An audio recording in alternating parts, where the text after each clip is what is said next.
Welcome to my channel. Kenali, nama aku Cio. Kalian bisa panggil aku dengan sebutan Min Cio ya. Oke, sebelum kita mulai membahas videonya, boleh dong bantu channel ini dan klik tombol subscribe, like, dan jangan lupa nyalain notifikasinya juga, biar kalian gak ketinggalan setiap aku upload video baru. Makasih banyak buat kalian yang udah nonton dan support terus channel ini. Mimin mau ngucapin makasih banyak buat kalian semua. Nah, di video kali ini kita bakal ngebahas alur cerita sang penjahat dari Akademi Iblis.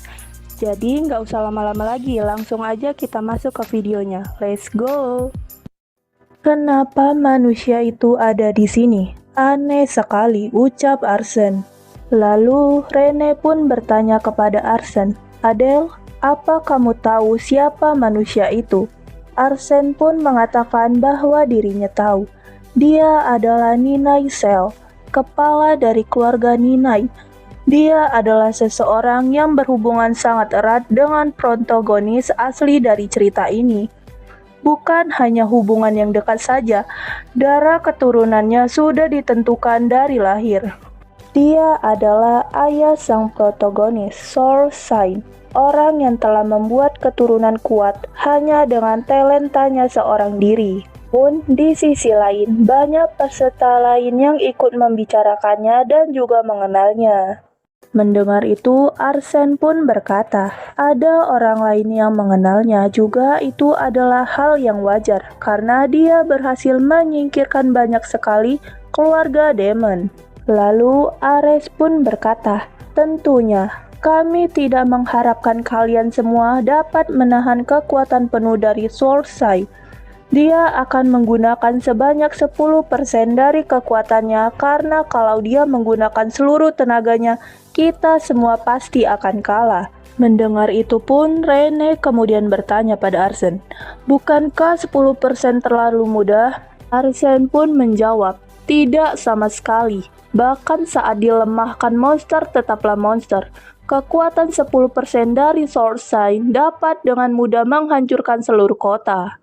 Arsene pun kemudian semakin penasaran akan berapa banyak orang yang akan lulus dari ujian brutal ini.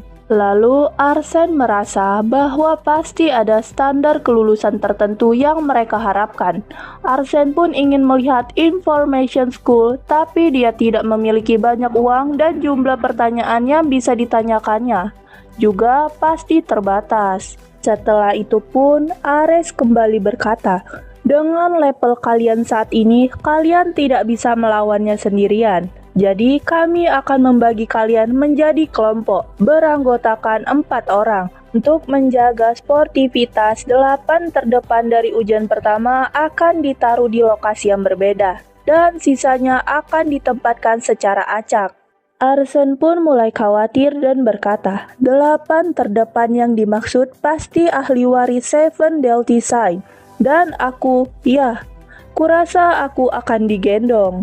Sisi lain, banyak peserta lain yang melihat Rene dengan senang, tapi berbeda ketika melihat Arsene. Mereka seperti berpikir bahwa Arsene menang hanya karena Oki saja. Kemudian, Rene pun menyentuh pundak Arsene dan berkata, luluslah dan kembali dengan selamat, katanya. Arsene pun tersenyum dan berkata, iya, saya juga harap Anda lulus, Nona Rene. Setelah itu pun, para instruktur akan memanggil nama mereka untuk membuat kelompok. Arsene pun mendapatkan grup ke-33 dan dia juga sebagai ketuanya, dengan anggota Keenan, Chris, dan Sanchez.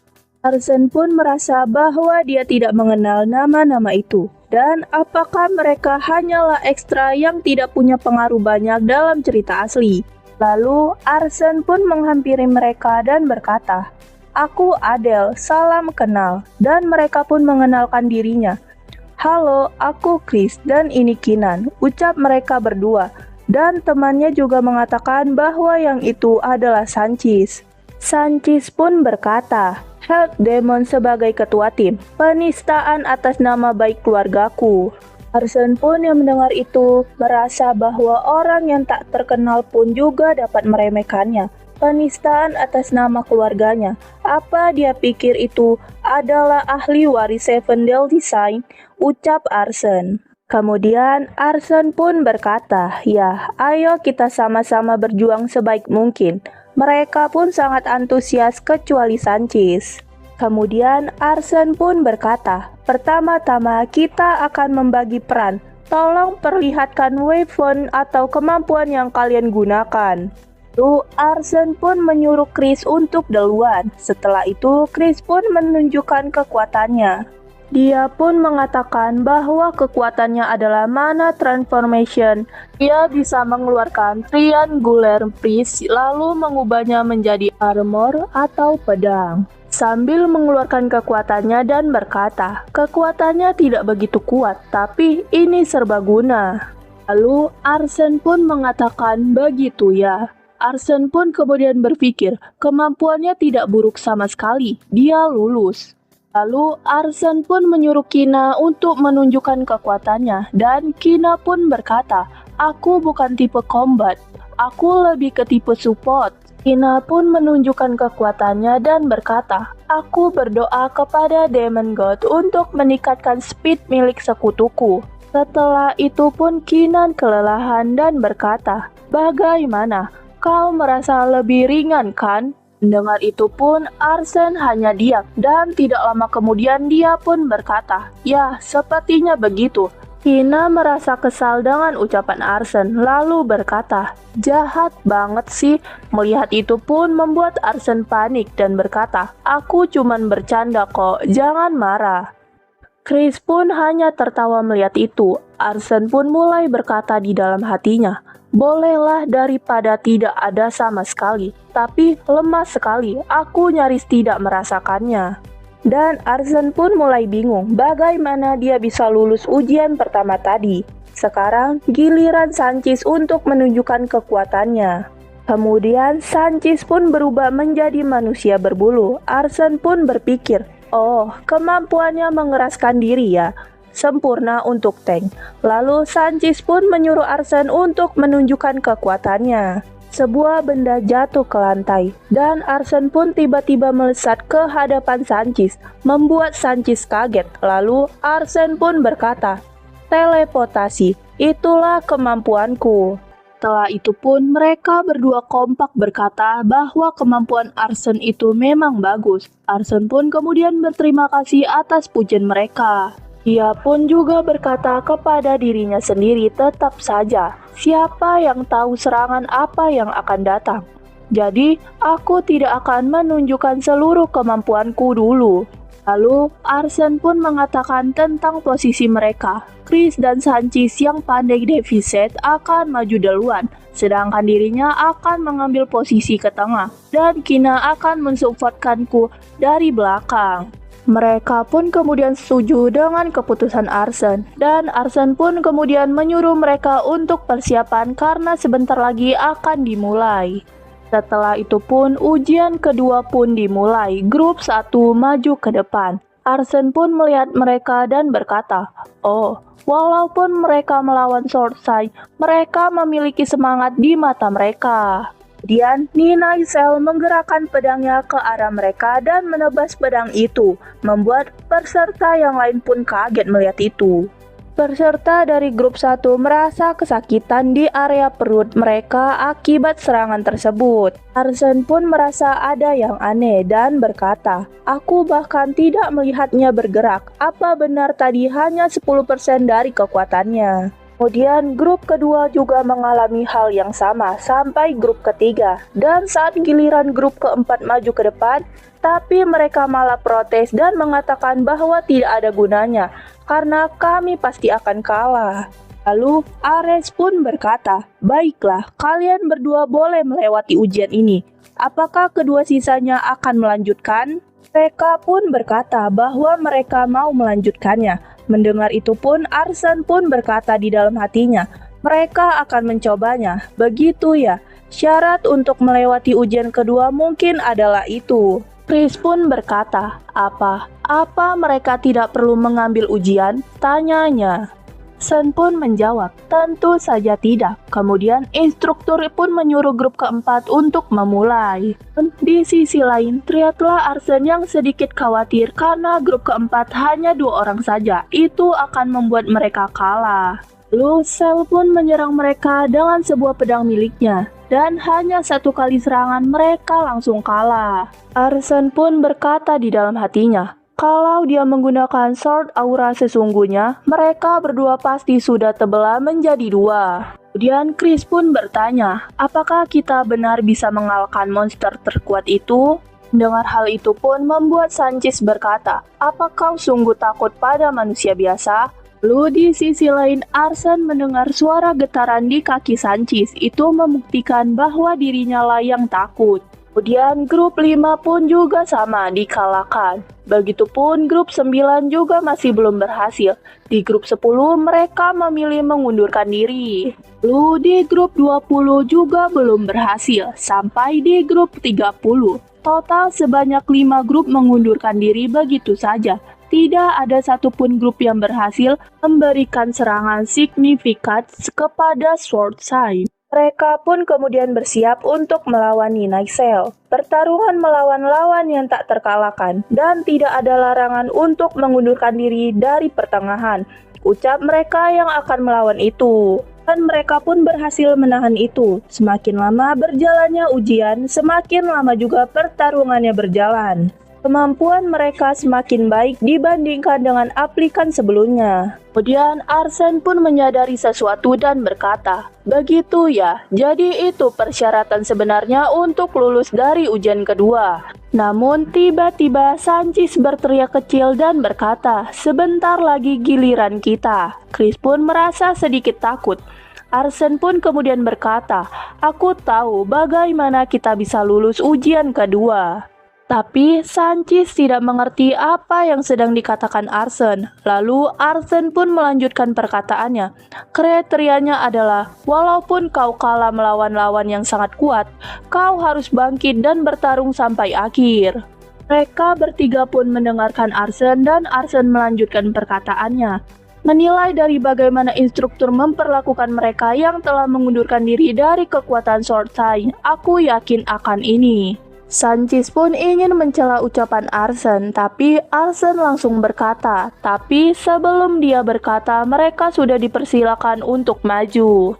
Mencoba untuk mengalahkan Sword Sign dengan kekuatan kita pasti bisa, ucap Arsen. Tina dan Chris pun menyetujui itu dan tampak semangat, berbeda dengan Sanchez yang tampak sedikit ragu. Lalu Arsen pun berkata di dalam hatinya, memangnya kenapa kalau aku ini hanyalah Hell Demon atau bukan? Dengan talenta Adele villain terkuat, aku bisa menang. Setelah itu pun mereka mempersiapkan posisinya, begitu juga dengan lawannya. Berbeda dengan karakter utama, Arsen tidak punya informasi banyak mengenai Cell karena dia tidak memintanya. Lalu Arsen pun berkata, jangan gugup dan lawanlah dengan posisi kalian. Mereka pun mendengarkan itu, walaupun sudah siap untuk maju dan menyerang mereka. Kemudian dengan tusukan pedang miliknya, pelindung yang dibuat Chris pun hancur. Lalu Sanchez pun mencoba untuk menahannya. Arsen pun menyuruh Kina untuk melindungi Chris dengan kekuatan miliknya. Arsen pun kemudian memanggil Sanchez, tapi Sanchez mengatakan bahwa dirinya tahu harus apa. Dengan kekuatan Sanchez, dia berhasil menahan serangan pertama yang diberikan Cell. Arsen pun melihat celah tepat sebelum serangan kedua, tapi celah itu terlalu jelas. Tapi dia juga merasa untuk tidak mengambil celah tersebut. Dia pun berkata, apa mungkin dia memancing kami? Apa dia punya al atau semacamnya di dalam dirinya? Lalu Arsen pun memberitahu mereka bahwa serangan kedua akan segera datang dan meminta mereka untuk kembali ke posisinya masing-masing. Namun, dinding pertahanan Chris sudah retak-retak, membuatnya tidak bisa bertahan lebih lama. Lihat itu pun, Arsen tampak sedikit cemas karena satu serangan saja membuat mereka menjadi seperti ini. Arsen pun berteriak dan berkata, "Bertahanlah sedikit lebih lama lagi." Kemudian Cell pun menyerang mereka lagi, namun serangannya berbeda menjadi lebih kuat dari sebelumnya. Sanchis pun berkata, "Apa yang kau tunggu? Kita semua akan meninggoy kalau kau terus begini." Namun Arsen mengatakan bahwa kita hanya perlu menunggu sedikit lagi. Arsen pun tampak berpikir bagaimana mereka bisa mengalahkan itu, karena mereka satu-satunya grup yang berhasil menahan serangan kedua. Arsen pun juga merasakan apakah Cell akan melakukan hal yang sama. Arsen pun melihat ke arah Chris karena Kina memanggil namanya. Dia pun berkata, "Apa kau tak apa, Chris? Aku tahu ini sulit, tapi percayalah padaku sekali lagi," ucap Arsen. Di sisi lain, terlihatlah Sanchis yang mengatakan bahwa dia akan menyerang lagi. Tapi kemudian Chris bertanya kepada Arsen, "Apakah kau punya rencana?" Arsen pun menjawab, "Ya." Lalu wajah Arsen pun berubah. Dia pun kembali mengatakan, "Akan kupastikan untuk menancapkan pedang ini ke tenggorokannya." Chris dan Kina kaget mendengar apa yang sudah dikatakan Arsen. Di sisi lain, Sanchis melihat dari arah depan bahwa Cell kembali datang. Dia pun memanggil Chris. Namun, Arsen mendekatkan dirinya dengan Sanchis dan berkata, "Kau harus bisa bertahan tanpa perlindungan Chris kali ini." Mendengar itu, Sanchis pun marah karena itu akan membuat dia meninggoy. Kemudian, Cell pun mulai menyerang dan Sanchis pun terlempar ke arah belakang. Lalu, Arsen pun maju dengan kecepatannya dan melihat Cell yang tengah siap untuk menyerangnya. Arsen pun melompat ke arah atas dan semakin dekat dengan Cell. Arsen pun berkata, "Meninggoilah Ninai Cell," ucapnya sambil memegang sebuah senjata yang dia dapatkan kemari. Di saat Arsen sedang menyerang, banyak sekali instruktur dan peserta lain yang melihat itu. Namun, serangan Arsen tadi pun gagal karena Cell lebih duluan menendang perutnya dengan kakinya. Hal itu membuat Arsen terjatuh dan berkata di dalam hatinya, "Aku harus bertahan sedikit lagi." Kemudian pertarungan mereka pun diselimuti dengan asap hitam yang dapat mengganggu penglihatan. Arsen pun kemudian melanjutkan perkataannya, "Kalau bukan karena pelindung milik Chris, tubuhku pasti sudah meledak. Transfer possession gagal, tapi setidaknya aku berhasil menangkapnya." Ruang gelap gulita tanpa sumber cahaya, bahkan Arsen sendiri tidak dapat melihat apapun di dalam situ. Tapi dia masih memiliki Fang of Darkness. Arsen pun juga berkata, "Di dalam ruang ini jauh lebih kuat dari Without apapun. Aku akan mengalahkannya dengan semua kemampuan yang kumiliki." Lalu di sisi lain terlihatlah Cell yang merasa ada seseorang di belakangnya. Kemudian dia pun berbalik. Dan tidak lama kemudian dia pun mulai menyerang Arsen dengan tangannya. Arsen pun kaget karena tiba-tiba saja dia ingin menyerangnya. Lalu Arsen pun membuka tangannya dan tersenyum. Fang of Darkness milik Arsen pun datang dari arah belakang dan mulai menyerang Cell. Arsen pun berkata, "Kali ini kau terpancing, Sword Sign," ucapnya. Dan dari belakang muncullah banyak Fang of Darkness lalu menyerang Cell. Hal itu pun membuat peserta di luar sana pun bingung apa yang terjadi di dalam. Ares pun juga mengatakan bahwa nampaknya pertarungan itu hampir selesai. Kemudian asap hitam pun hilang dan terlihatlah Cell yang terbaring. Melihat itu pun peserta yang lain kaget. Arsen pun tersenyum bangga karena kali ini dia berhasil. Setelah itu Kina dan Chris datang menghampirinya. Chris pun berkata, "Barusan itu sungguh luar biasa, bagaimana kau berhasil melakukannya?" Arsen pun menjawab, "Semua ini berkat kerja sama kita yang baik." Arsen pun juga bertanya di mana Sanchis. Kina berkata bahwa dirinya sedikit syok dan para instruktur sedang membantunya untuk pulih. Arsen pun merasa sedikit lega karena Sanchis tidak apa-apa. Kemudian Arsen pun mengajak mereka berdua untuk membantunya menyelesaikan itu. Mereka berdua tampak bingung, "Bukankah itu sudah selesai?" ucap mereka. Sisi lain terlihatlah kaki Cell yang bergerak sedikit. Arsen pun sedikit menunduk dan ingin memegang itu. Chris pun berkata, "Apa yang kau lakukan?" Arsen pun berkata, "Bukankah kita seharusnya pastikan bahwa dia benar-benar sudah meninggoy?" Ares yang melihat itu pun hanya diam. Di sisi lain, terlihatlah seorang gadis yang tengah duduk bersama 3 pengawalnya. Dia adalah Frone. Frone pun terus melihat Arsene dan berkata bahwa dia terlahir lemah. Naluri aslinya akan terlihat bagaimanapun juga. Dan banyak sekali perkataan yang dikatakan Pronex tentang Arsene. Lalu Pronex pun melihat ke arah samping, terlihatlah Rene yang melihat dirinya dengan tatapan maut. Dia pun bertanya, siapa itu? Kemudian dia pun mengamatinya dan tahu bahwa itu adalah tanduk dari keluarga Behrens. Pronex pun sedikit takut karena Rene terus menatapinya. Lalu Pronex pun berkata kepada pengawalnya tadi, memang beda ya para ahli waris Seven Deadly Side.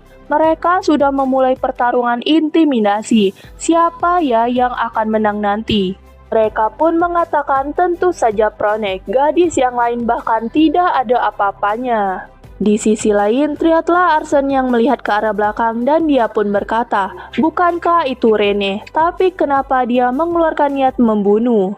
Lalu di saat dia sedang melihat Rene, tiba-tiba ada seseorang yang memanggilnya dari arah belakang. Itu adalah Ares, instruktur perlombaan. Arsene pun yang dipanggil itu pun berkata, ya, ada apa? Ares pun menjawab, apa kau bertanya karena kau benar-benar tidak tahu? Arsene pun tersenyum dan berkata, ya betul. Kemudian Ares pun melanjutkan perkataannya bahwa dia akan terus mengawasi Arsene. Dan setelah mengatakan itu, Ares pun pergi. Arsene pun yang melihat itu bingung dan berkata, aku kira aku akan mendapatkan pujian atau semacamnya. Tampaknya aku harus terus menjaga Rene. Di sisi lain, terlihatlah Rene dan Prone yang sedang berdiri hadap-hadapan dan banyak sekali yang melihat itu dan mengelilingi mereka. Arsene pun yang melihat kerumunan itu pun datang menghampiri untuk melihat apa yang terjadi. Arsene pun melihat itu dan berkata, wah, mereka masih belum selesai ya. Kemudian, Arsene pun melihat ke arah samping. Dia pun melihat seseorang gadis yang berdiri tidak jauh dari Rene. Dia pun bertanya-tanya siapa gadis itu. Mata biru, rambut panjang, sepasang tanduk itu di keningnya. Dari keluarga Lutz, Laurel Frone. Arsene pun bingung kenapa dia mencoba untuk melawan Rene. Lalu Frone pun melihat ke arah Arsene dan berteriak, hey, help Blonde. Arsene pun yang mendengar teriakannya pun berkata, kenapa dia tiba-tiba memanggilku? Pronex pun melanjutkan perkataannya, jadilah budakku, ucapnya. Mendengar itu pun Rene langsung menyerangnya dari arah atas dan mengeluarkan pedang miliknya. Di saat Rene ingin menyerang Prone, tiba-tiba datanglah Ares. Dia pun menyuruh mereka untuk berhenti. Dia juga berkata kalau pertarungan tak penting di dalam Salta itu dilarang. Mereka pun yang mendengar itu pun berhenti.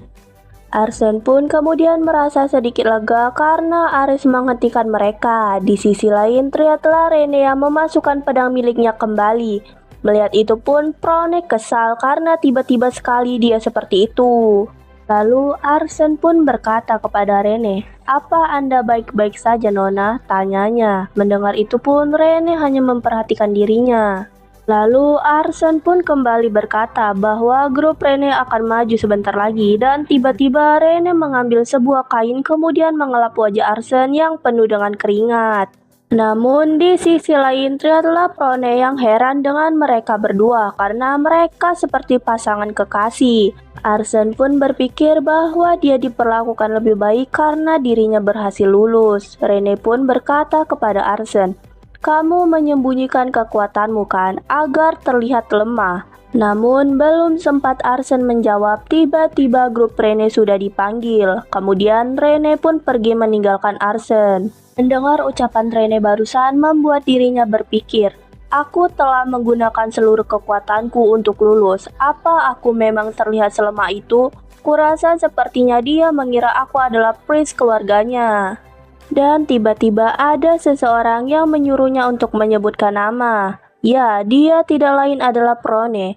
Arsen pun menyebutkan bahwa namanya Adele. Arsen pun kemudian berkata, "Kenapa kau memanggilku kemari?" Proneh pun menjawab, "Kau menggangguku tadi," ucapnya sambil tersenyum kecil. Dia juga berkata, "Tinggalkan orang sialan itu dan layani aku." Namun tiba-tiba Arsen berkata, "Maaf, tapi selanjutnya adalah giliran nonaku. Jadi lain kali saja ya," ucapnya, kemudian dia pun pergi. Prane pun tidak percaya melihat itu, karena kemampuannya seperti tidak berpengaruh apapun kepada Arsen. Arsen pun mulai merasa senang karena akhirnya dia akan melihat kekuatan penuh milik Rene. Berbeda dengan Pronek yang terus-terusan berbicara, tapi Arsen tidak melihatnya sama sekali. Lalu di sisi lain, ternyata Rene bersama dengan timnya sudah siap. Arsen pun yang melihat aura yang dikeluarkan oleh Rene pun tak percaya melihat itu. Rene pun sudah siap untuk maju dan banyak peserta lain yang melihat dirinya. Mereka penasaran akan apa yang terjadi. Rene pun kemudian maju di hadapan Sorsai. Mereka pun berhadap-hadapan, tapi Sel sama sekali tidak menyerang dirinya, dan setelah itu pun Rene mulai menyerangnya dengan satu serangan saja. Hal itu pun membuat Arsen kaget, tapi di sisi lain ternyata Rene yang mendapatkan berbagai pujian dari peserta lain.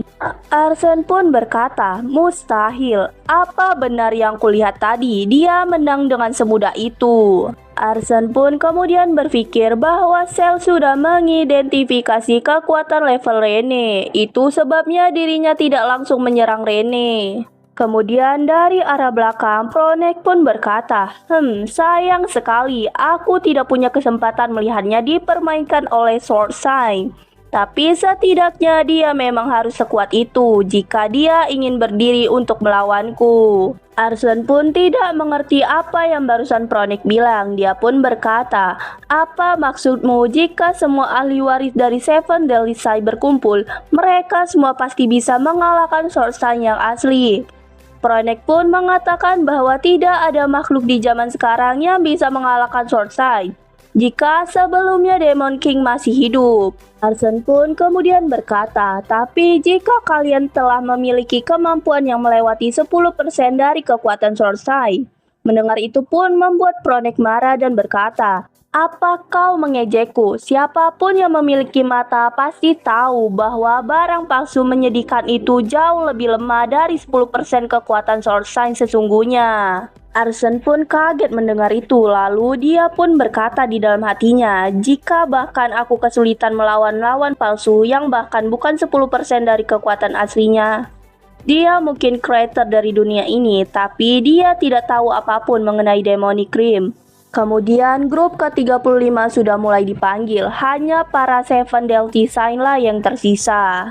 Dan mungkin karena efek dari ujian Rene tadi, tapi para ahli waris yang lainnya juga berhasil mengalahkan Sorsai. Grup ke-40 juga lulus. Pertarungan begitu berat sebelah, jadi sulit untuk tahu perbedaan kekuatan antara para ahli waris Seven Deadly Sins. Tapi Arsen tahu bahwa dua orang terkuat, jadi seharusnya dirinya tidak perlu khawatir.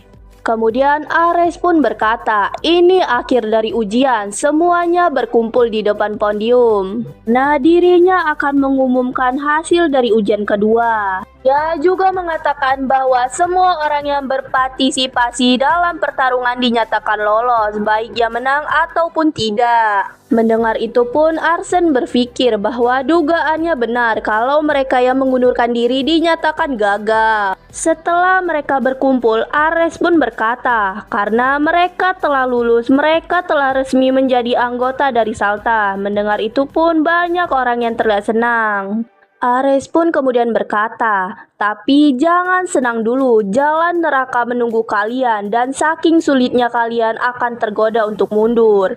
Ares pun kemudian menyuruh mereka untuk berkumpul lusa untuk melakukan upacara akademi. Ares juga menyuruh mereka untuk tetap di sini untuk 8 orang yang telah mengalahkan Sword Sign. Rene pun kemudian bertanya kepada Arsene, kenapa dia menyuruh kita tetap di sini? Arsene pun menjawab, bukankah menurutmu dia mungkin akan memberikan kita hadiah dengan ruang senjata yang disebutkan sewaktu ujian pertama? Dan tiba-tiba Ares berkata bahwa dirinya akan memberikan mereka kesempatan untuk memasuki ruangan senjata. Lalu Baltan pun ingin bertanya bahwa apakah mereka boleh membawa segudang weapon. Ares pun kemudian berkata, tidak, akan sulit bagi kalian untuk fokus berbagi weapon, jadi kalian hanya boleh memilih satu.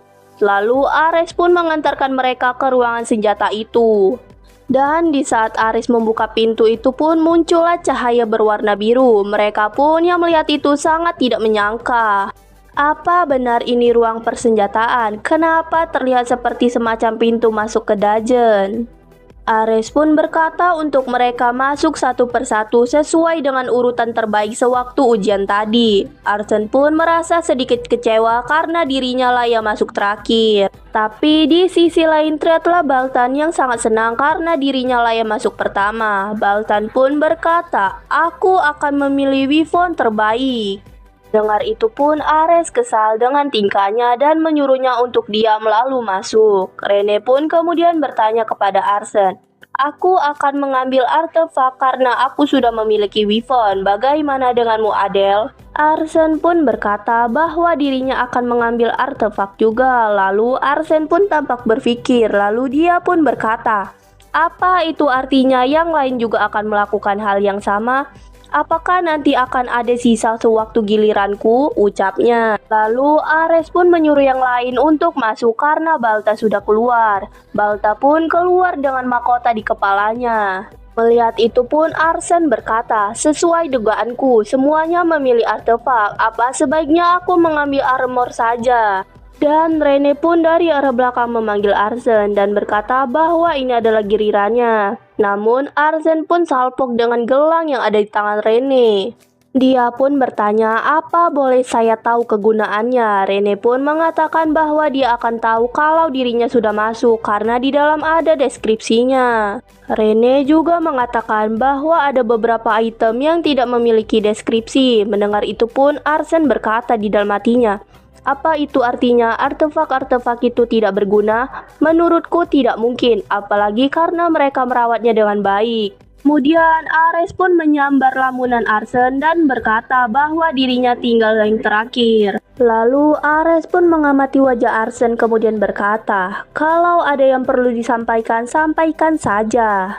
Tapi Arsene ragu untuk bertanya karena wajah Ares sangat tidak mendukung untuk berbicara. Setelah itu pun dia memberanikan diri untuk bertanya, apa boleh saya bertanya apa artinya jika sebuah item tidak memiliki deskripsi? Ares pun menjawab, itu artinya kami belum menemukan pasti item apa itu, ucapnya. Arsene pun kemudian berkata, jadi kalian belum tahu siapa pemiliknya atau kemampuan apa yang dimiliki item tersebut.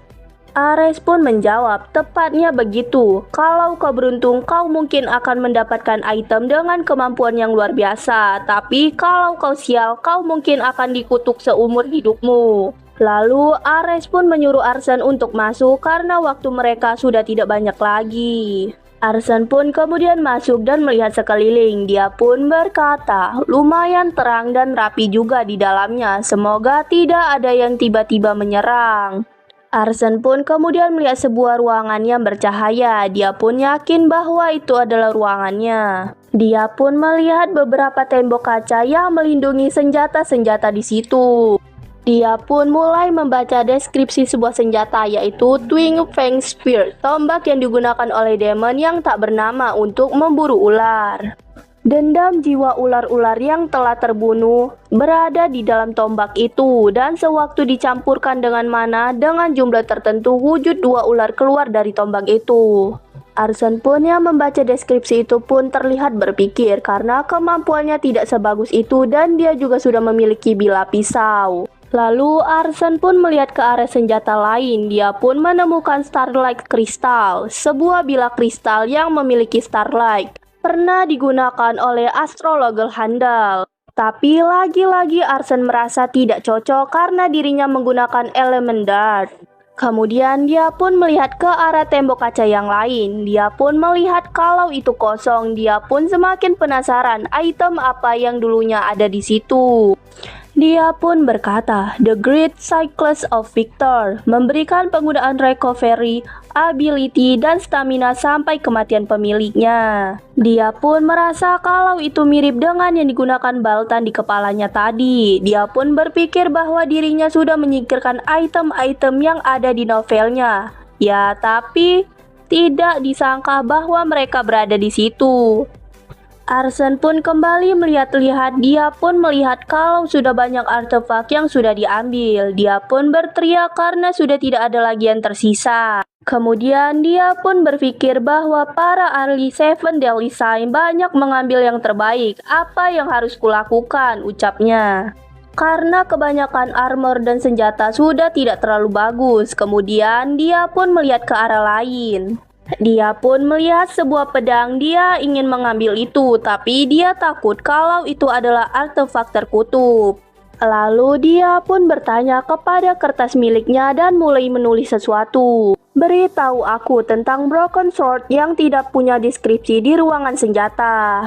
Dan muncullah tulisan, "Anda harus membayar untuk mendapatkan informasi ini.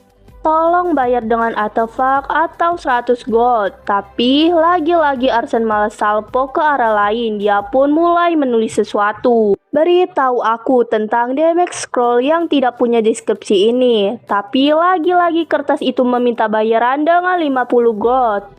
Arsen pun kemudian berpikir, lalu dia pun berkata, "Jadi begitu, karena dia memberitahuku biayanya, maka aku hanya perlu mengambil item dengan biaya termahal saja." Kemudian Arsen pun mengangkat kepalanya dan melihat bahwa ada 7 box tanpa deskripsi di barisan itu. Dia pun berencana untuk menanyakannya ke kertas itu. "Beritahu aku tentang Speak Blackstone." Kertas itu pun meminta bayaran dengan 1 gold.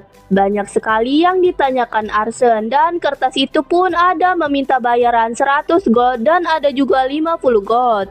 Arsen pun sampai capek bertanya terus, tapi hanya tinggal satu lagi yang harus dia tanyakan. Lalu kertas itu pun menjawab, "Setidaknya ini adalah artefak Grand Mythic. Anda harus membayar ini dengan 300 gold."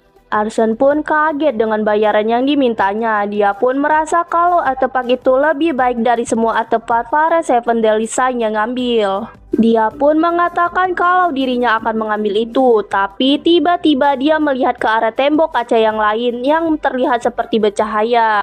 Dia pun merasa ada perasaan yang aneh. Itu terasa seperti seseorang sedang mengawasi dirinya. Itu adalah sebuah kalung dan Arsen juga belum memeriksanya. Lalu lagi-lagi Arsen bertanya, "Beritahu aku tentang kalung tak bernama ini."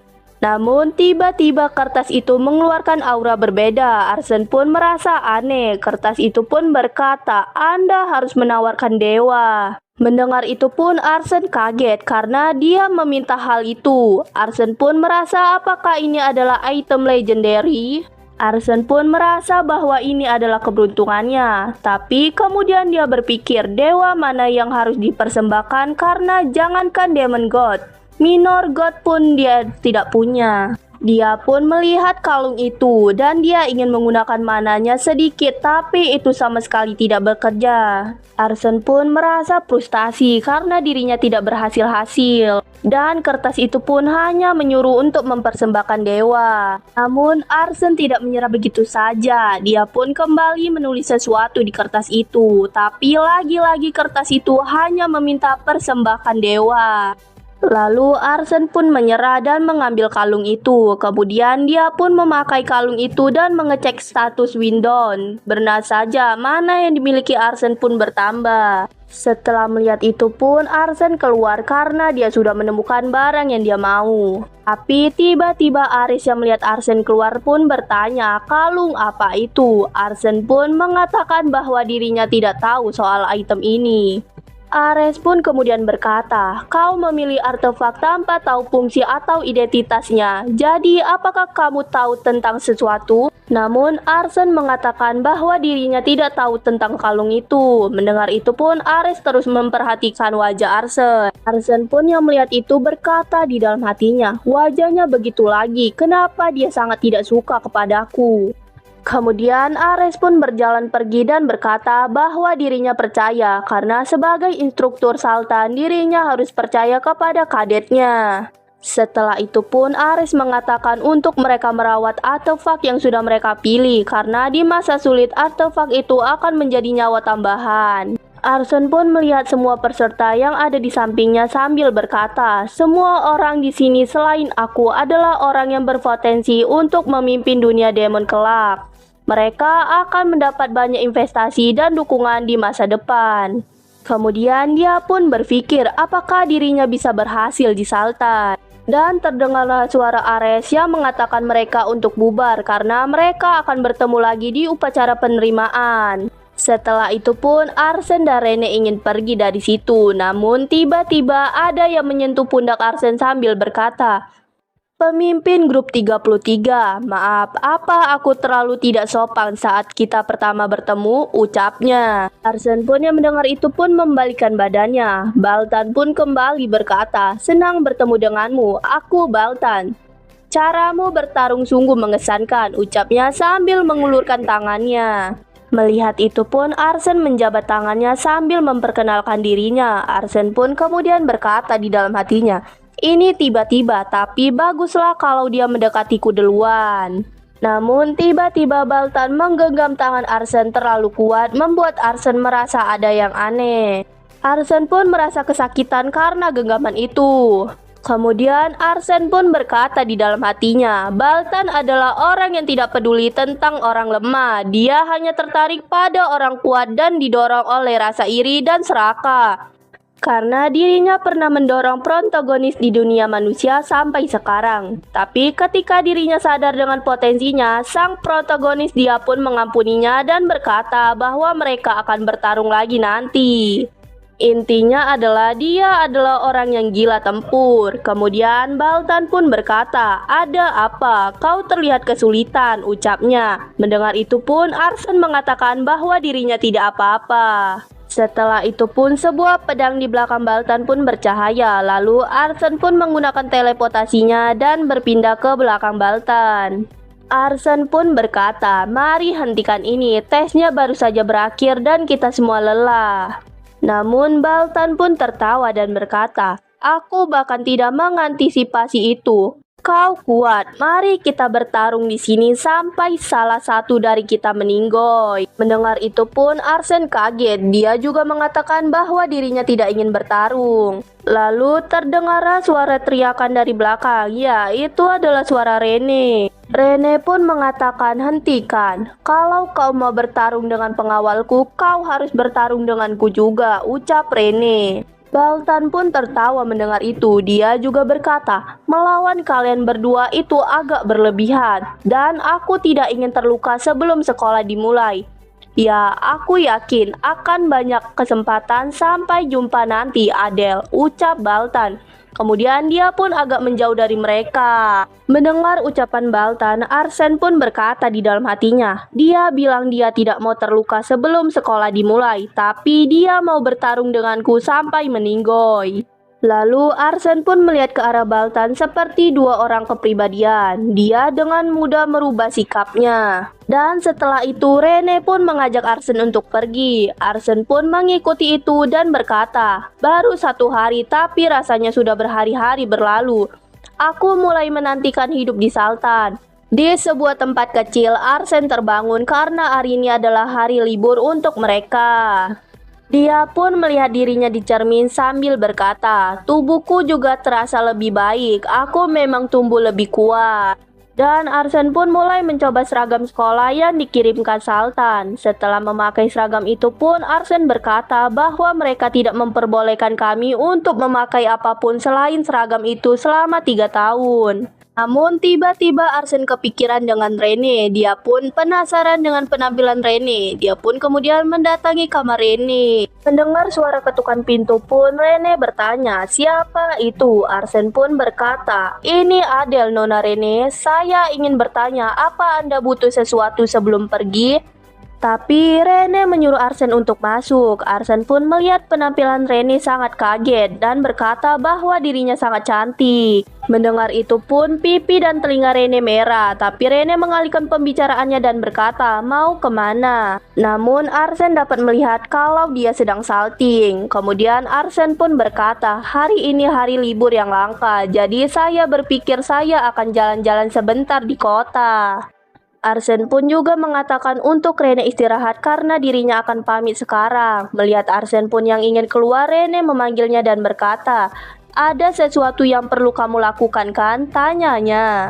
Namun Arsen tidak mengerti apa yang dimaksudnya. Dia pun kembali bertanya, "Maaf, sesuatu apa yang saya lakukan?" ucapnya.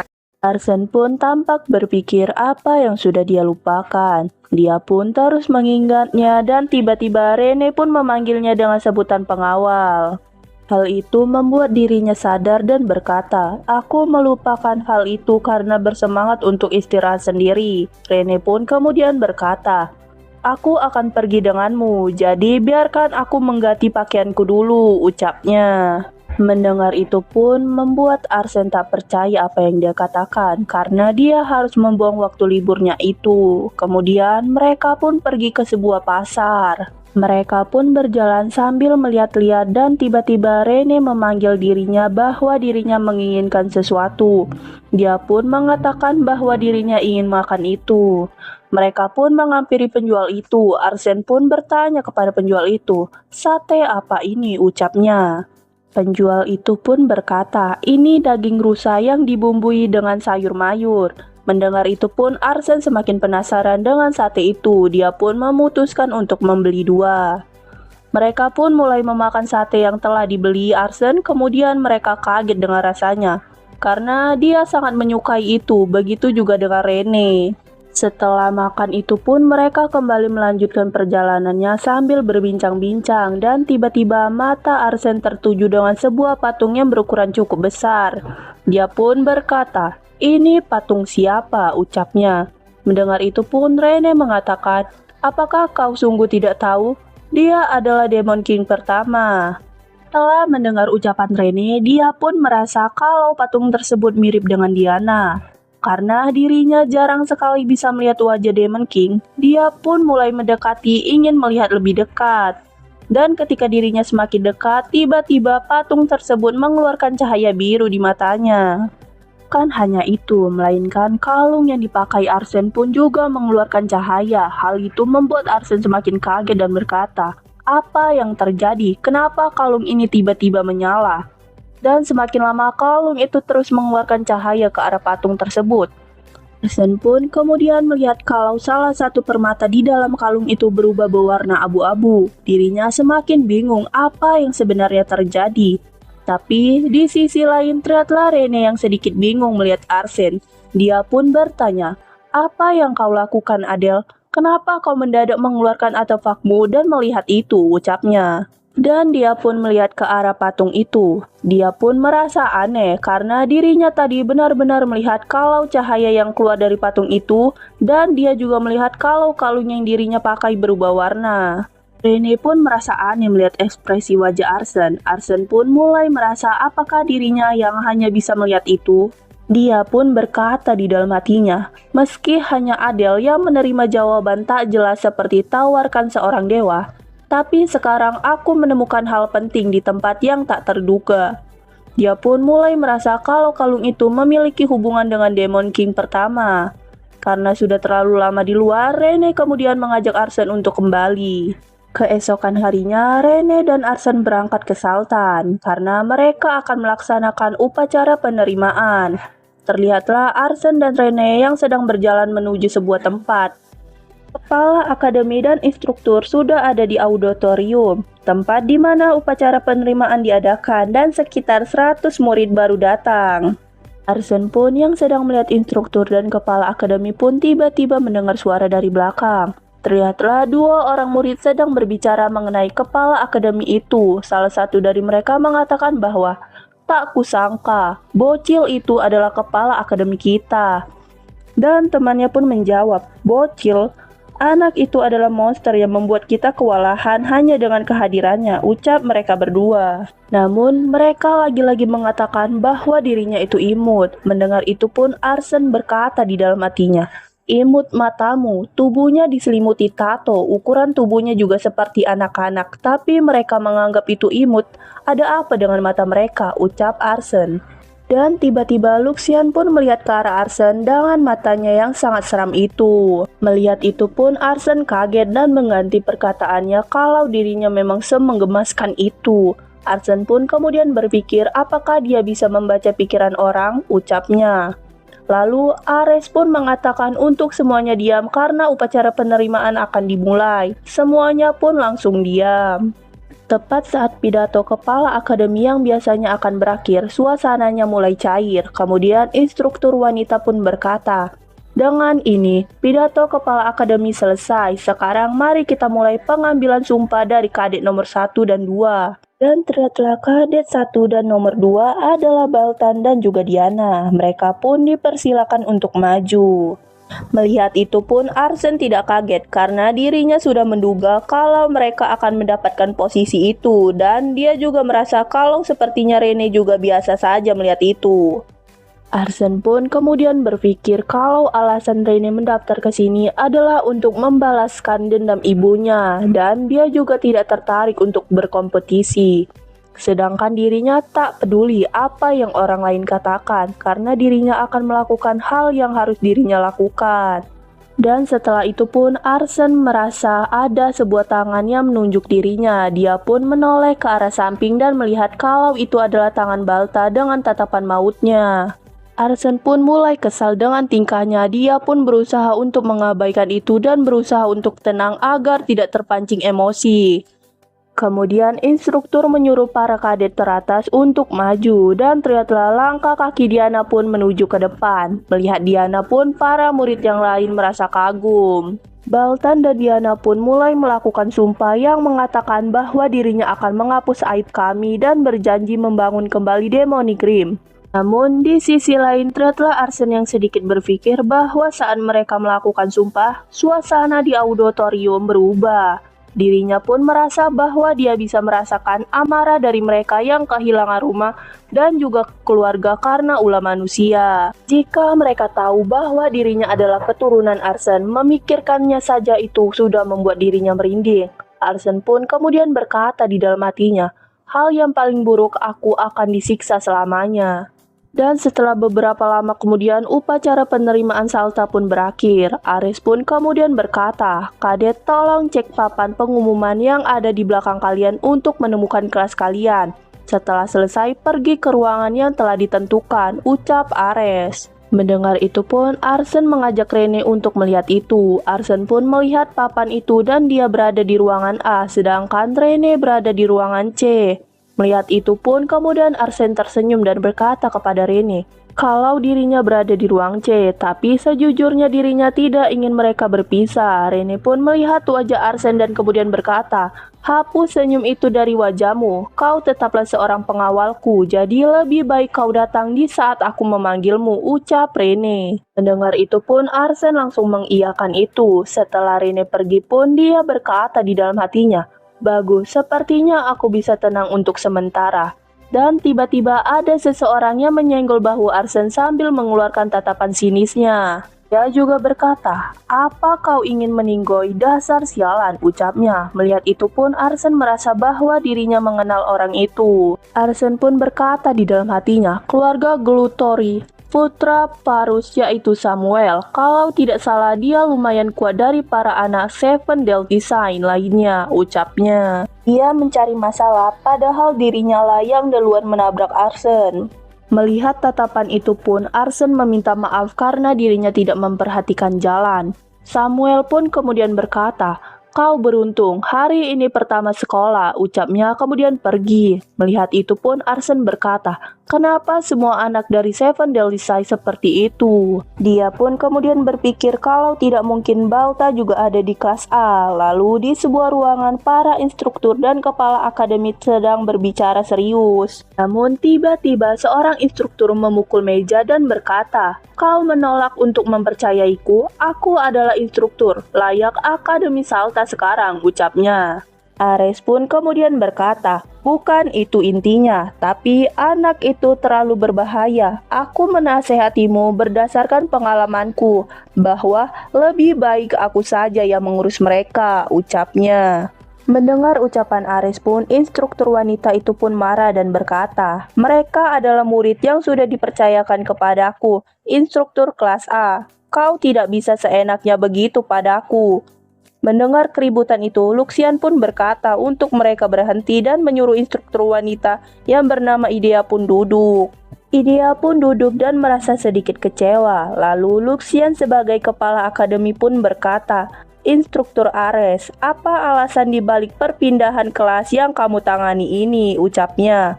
Ares pun berkata, saya sendiri yang berencana untuk mengurus Trace Adele. Saya telah melawan ribuan lawan seperti anak itu di medan tempur.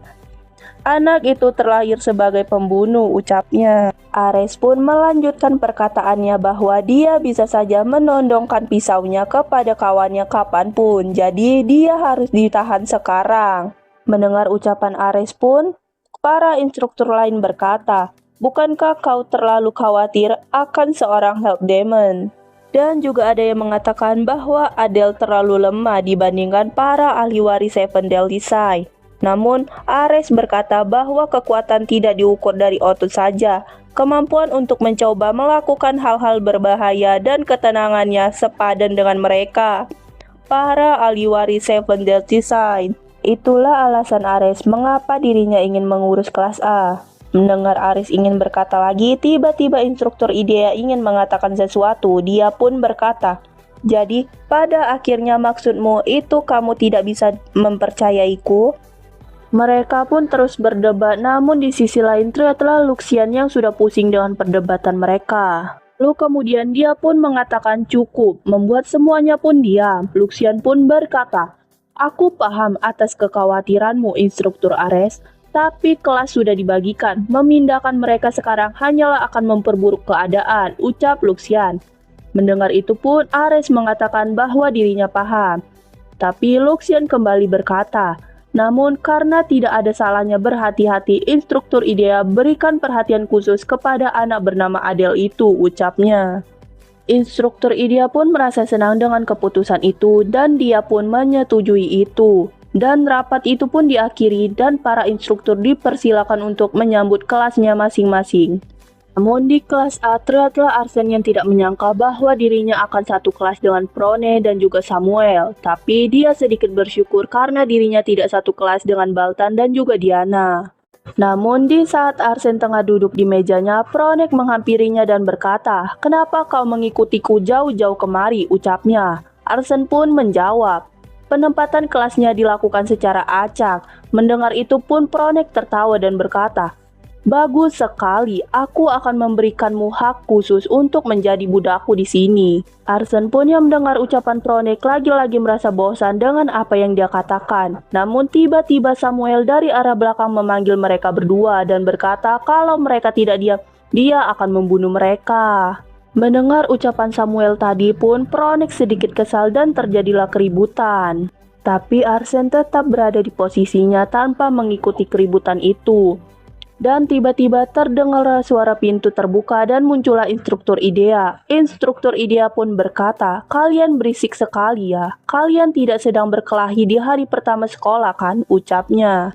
Kemudian dia pun memperkenalkan diri. Saya adalah instruktur yang bertanggung jawab atas kelas A, Idea. Sebagai perkenalan, aku adalah senior kalian. Dari orang-orang yang memanggilku Legion of Calamity. Namun Arsen pun mendengar bisikan-bisikan murid-murid lainnya yang mengatakan bahwa itu sebutan untuk seseorang yang membunuh 10.000 manusia atau 30.000 manusia. Kemudian instruktur Idea pun berkata bahwa dia akan membahas soal bagaimana cara kerja kelas kita. Dia pun mulai menulis tulisan metode berburu di papan tulis. Instruktur Idea pun mengatakan bahwa mereka tidak akan memburu hewan ataupun demonic beast. Mendengar itu pun seorang murid bertanya, "Kalau begitu apa yang akan kita buru?" tanyanya. Instruktur Idea pun berkata, "Kita akan memburu satu dari 3 alasan kalian datang ke sini, manusia." Mendengar itu pun Arsene berkata kepada dirinya sendiri, jadi ini waktunya dirinya untuk serius. Namun terlihatlah Pronek yang sama sekali tidak tertarik dengan pembahasan itu. Kemudian instruktur Idea mengatakan bahwa dirinya akan mengajari mereka metode berburu dan juga akan bertanggung jawab atas latihan dasar stamina mereka. Setelah itu pun mereka diminta untuk berkumpul di lapangan karena mereka akan memulai pelajaran pertama. Mereka pun sudah sampai di lapangan dan cukup kaget dengan areanya yang begitu luas. Kemudian instruktur Idea pun berkata, "Apakah semuanya sudah di sini?" ucapnya.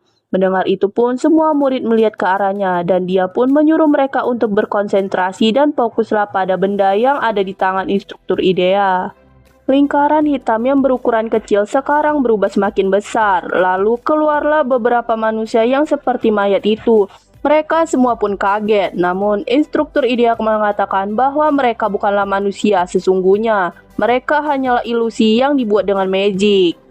Dan dia juga berkata kalau dirinya lah yang membuat Sword Sign kemarin, klon dengan kekuatan hampir 10% dari kekuatan Sword Sign. Kemudian Arsene pun tampak berpikir dan berkata, "Akademi Sultan ini hebat juga, tapi Akademi Kekaisaran jauh lebih hebat lagi." Hal itu membuat Arsene sedikit merinding. Lalu instruktur Idea mengatakan tugas mereka hanyalah melewati para manusia dan mendatangi dirinya. Dan instruktur Idea pun bertanya, "Jadi siapa yang mau maju duluan?" tanyanya. Namun dia pun melihat ke arah Arsene dan berkata, "Kau bilang namamu Adele, benar?" ucapnya. Mendengar itu pun Arsene keringat dingin. Lalu instruktur Idea kembali berkata, "Bagaimana kalau kau coba menusuk tenggorokanku seperti yang telah kau lakukan pada Sword Sign?" ucapnya di dalam hati. Instruktur Idea pun mengeluarkan tatapan tajamnya. Melihat itu pun Arsene berkata di dalam hatinya, "Setelah instruktur Ares, sekarang aku diperhatikan oleh instruktur Idea juga." Setelah itu pun Arsene kembali bertanya kepada instruktur Idea, "Apa saya tidak latihan tanding langsung dengan Anda instruktur?" ucapnya. Namun instruktur Idea pun menjawab, "Ada instruktur di antara para manusia, sumber ketahanan mental dan pemimpin mereka.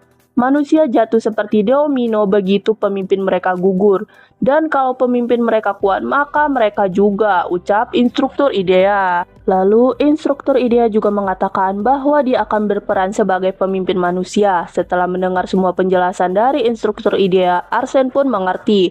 Dia pun juga berkata di dalam hatinya, "Dari Art of War, karya Sun Tzu, mengalahkan musuh dengan menangkap pemimpin mereka, melumpuhkan pemimpin di antara semua prajurit manusia ini, itu terlalu mudah," ucapnya sambil bersiap-siap untuk menyerang. Instruktur Idea pun berkata, "Tentu saja akan mustahil bagimu melumpuhkanku, jadi mari sebut lulus kalau kau bisa menyentuhku dengan tangan ataupun senjatamu," ucapnya.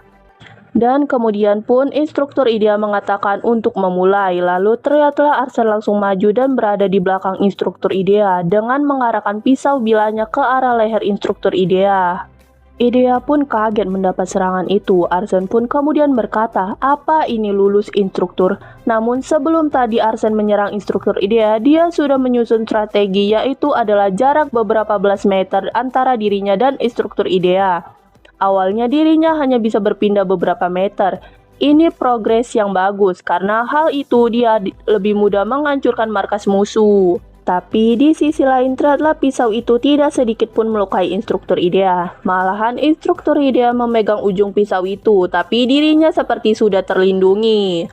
Dia pun kemudian berkata, "Sekarang aku paham mengapa aku disuruh hati-hati denganmu," ucapnya. Mendengar itu pun Arsene sedikit kaget dan instruktur Idea pun mengatakan bahwa dirinya lulus dan dirinya boleh kembali ke tempat.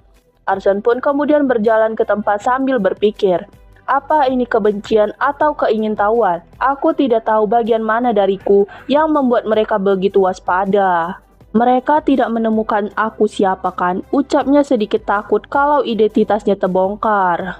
Namun di sisi lain ternyata prajurit itu terus berlanjut dan banyak yang maju, bahkan malahan menyerang prajurit itu. Arsen pun yang melihat itu berkata, mereka melakukan hal dasar juga, memang sesuai dugaan untuk seorang demon. Itu karena mereka manusia biasa tanpa kekuatan, jadi wajar saja. Tapi mereka hanya berhasil menumbangkannya beberapa kalau instruktur IDEA mulai mengendalikan mereka secara langsung. Namun di saat murid lain ingin menyerang, seluruh pasukan manusia itu pun mulai mengarahkan tombaknya ke arah dirinya. Melihat itu pun teriaklah Arsen dan beberapa murid merasa ngeri melihat itu. Tapi tiba-tiba muncullah suara dari arah belakang yang mengatakan bahwa dirinya akan melompati mereka semua. Mendengar itu pun semua orang langsung melihat ke arah atas, mereka pun tampak kaget.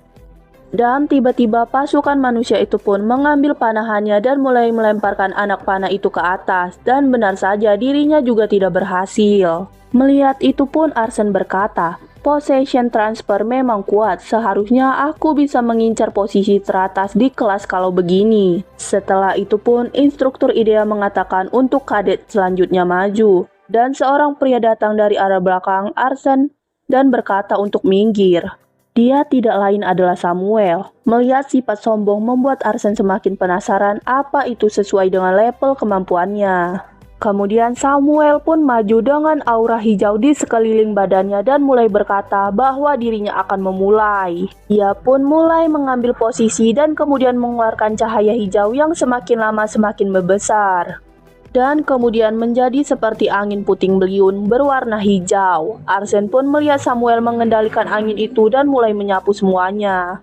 Arsen pun yang melihat itu tampak kaget karena dengan satu kedipan mata dia mampu menyapu mereka semua. Kemampuan unik Glotoni, Samuel adalah skill monster yang melahap segalanya. Arsen pun melihat itu agak sedikit bangga dan berkata akan kubiarkan dia mengambil posisi pertama di kelas untuk sekarang. Namun terdengarlah suara dari arah angin itu yang berkata, "Hah, ada apa dengan kelompok ini?" ucapnya sambil mengeluarkan tangannya. Dan muncullah instruktur IDEA. Melihat itu, Arsen pun tampak tak kaget karena tidak mungkin seorang instruktur tertiup oleh seorang kadet. Lalu instruktur IDEA pun berkata kepada Samuel, "Kau meniup semuanya kecuali aku." Itu cukup mengesankan sampai membuatku terkejut sebentar. Mendengar itu pun Samuel hanya diam.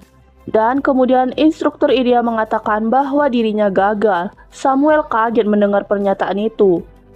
IDEA pun menjelaskan bahwa alasan mengapa mereka gagal adalah karena mereka tidak membunuh pemimpinnya. Manusia akan selalu menemukan pengganti untuk mengisi kekosongannya. Tak peduli sebanyak apapun yang kalian bunuh. Dan kemudian muncullah prajurit itu kembali dengan semula dan semakin banyak. Melihat itu pun murid yang lain kaget dan tak menyangka kalau bisa sebanyak itu. Kemudian instruktur IDEA kembali berkata, "Tapi magicmu cukup kuat dengan seorang kadet tahun pertama," ucapnya. Mendengar itu pun Samuel tampak kesal dan mengepalkan tangannya. Lalu instruktur IDEA memanggil kadet berikutnya. Arsen pun melihat ke arah Samuel pun mulai berpikir sesuatu. Wajahnya penuh rasa tidak puas, tapi dia menerima hasilnya dengan cukup baik. Samuel pun kembali ke tempatnya dan melihat wajah Arsen yang tersenyum, membuat dirinya semakin kesal. Arsen pun berpikir alasan dirinya gagal adalah karena rasa percaya dirinya yang berlebihan terhadap kemampuannya. Instruktur IDEA pun berkata, "Kalau kau fokus pada target seperti aku, kau akan lulus tanpa masalah." Kemudian terdengarlah suara seseorang yang sedang tertawa dan berkata, "Kau sudah menunggu lama." Dan muncullah Spronek sambil berkata, "Akhirnya giliranku." Namun banyak murid lain yang sedang menggosip penasaran bagaimana dirinya bisa lulus. Setelah itu Pronek pun maju ke hadapan para prajurit itu dan berkata, "Kalian budak rendahan, beraninya menghalangi jalanku," ucapnya kemudian dirinya tertawa. Melihat itu pun para murid yang lain tampak bingung karena dirinya tiba-tiba saja menjadi diam. Namun di sisi lain ternyata Pronek yang terus fokus dengan magicnya itu tapi seperti tidak berhasil di mereka. Melihat itu pun Arsen menyadari sesuatu, kalau Pronek anak Luz tidak bertarung secara langsung, dia mengendalikan bawahannya seperti ratu lebah. Sederhananya adalah dia tidak bisa melakukan apapun tanpa bawahannya, dan terlihatlah Pronek yang terlihat sedikit panik dan berkata, "Aku harus melakukan sesuatu." Lalu dirinya pun melihat ke arah samping dan melihat ke arah Arsen sambil berkata, "Bantu aku budakku," ucapnya sambil mengeluarkan air mata. Melihat itu pun Arsen tersenyum tak percaya dengan apa yang dia katakan barusan. Mendengar kata-kata Pronex tadi, banyak murid lain yang sedang membicarakan mereka berdua karena Pronex memanggil Arsen dengan sebutan budak. Arsen pun kemudian berkata pelan, dia sedang memikirkan apa sih sampai-sampainya mengatakan hal seperti itu, ucapnya. Tapi lagi-lagi Pronex mengatakan cepat datang dan bantulah aku, teriak dirinya. Melihat itu pun, instruktur ideal langsung menggerakkan manusia itu untuk menyerang Pronex. Melihat seluruh prajurit itu datang ke dirinya membuat dirinya pun kaget. Dan benar saja, dirinya sampai jatuh. Melihat itu pun Arsen berkata di dalam hatinya, "Tunggu, apa mungkin dia tidak bisa menggunakan buff pada dirinya sendiri?" ucap Arsen. Arsen dan murid-murid yang lain pun hanya bisa melihatnya saja, walaupun Pronex terus-terusan meminta pertolongan. Namun tiba-tiba Arsen melihat cahaya berwarna hijau, dirinya pun langsung melihat ke arah itu. Dan dia pun melihat seorang wanita yang sedang mengobati seseorang dengan kekuatannya. Wanita itu pun langsung menghilangkan lukanya. Melihat itu pun Arsen kaget dan tak percaya karena itu adalah healing magic. Dia pun merasa bahwa kekuatan itu hanya bisa digunakan oleh manusia. Dan dia juga mengatakan bahwa anak itu juga pasti half demon sama seperti dirinya. Kemudian dia pun berkata di dalam hatinya, "Tak kusangka aku akan sekelas dengan orang yang bertalenta paling langka. Aku tidak ingat namanya, tapi aku harus menemukan cara untuk berhubungan dengannya." Lalu Arsen pun berencana untuk mendekati dirinya sekarang. Tapi tiba-tiba instruktur ideal memanggil dirinya dan berkata bahwa Pronex tadi meminta bantuan kepada dirinya. Dia juga mengatakan karena ujiannya sudah selesai, jadi sebaiknya dirinya membantu Pronex berjalan. Mendengar itu pun Arsen langsung mengiyakannya dan berjalan ke arah Pronex. Di sisi lain, terlihatlah Pronex yang terbaring itu, kemudian Arsen pun menyentuh keningnya yang ada sedikit luka sambil berkata, "Dasar Pronex tidak berguna." Namun bukannya mendengar itu, dia malah semakin berteriak. Mendengar itu pun Arsen berkata, "Tolong cepatlah bangun sekarang karena tesnya sudah selesai," ucapnya. Lalu kemudian Pronex pun duduk dan menangis sambil berkata, "Apakah kau melihat semuanya?" Arsen pun hanya menjawab, "Apa yang kau maksud?" Mendengar itu pun Pronex semakin kesal dan berkata, "Jangan pura-pura tidak tahu, dasar budak," ucapnya sambil berteriak. Melihat itu pun Arsen kembali berkata, "Ya, aku ingat melihatmu lebih lemah dari budak sih." Mendengar ucapan Arsen pun Pronex merasa bahwa dirinya sedang mengejeknya. Kemudian di sisi lain terlihatlah instruktur ideal menepuk kedua tangannya sambil berkata, "Baiklah, mari bereskan ini semuanya, berkumpullah." Murid yang lain pun berkumpul.